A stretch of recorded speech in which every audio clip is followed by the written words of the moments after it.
Correct. The raised hand. One man, one vote. All of it very public. But when you can imagine those raised hands, class, remember, each one held a spear. That's what majority rule meant, and the Greeks made no effort to disguise it. So, is governmental rule always supported by the threat of violence? It has to be. Otherwise, what authority does it have? What about the will of the people?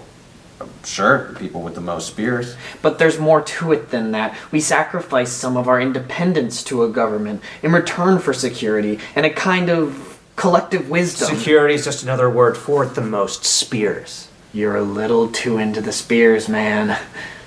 Every time there was a vote, the minority didn't count up the spears and decide not to re-vote. It's not a moment-by-moment thing. Once you make the deal to have a government, that government takes on another kind of authority. What? Like a moral authority? Well, so Ronald Reagan has a moral authority? Of course he does. He was elected in a landslide.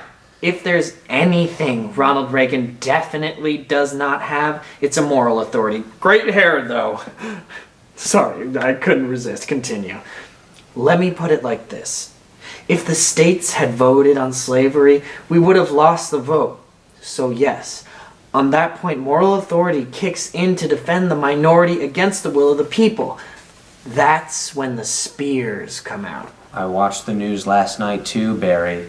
Jesse Jackson said that thing about slavery. Yes, he did. And he's right. Seriously?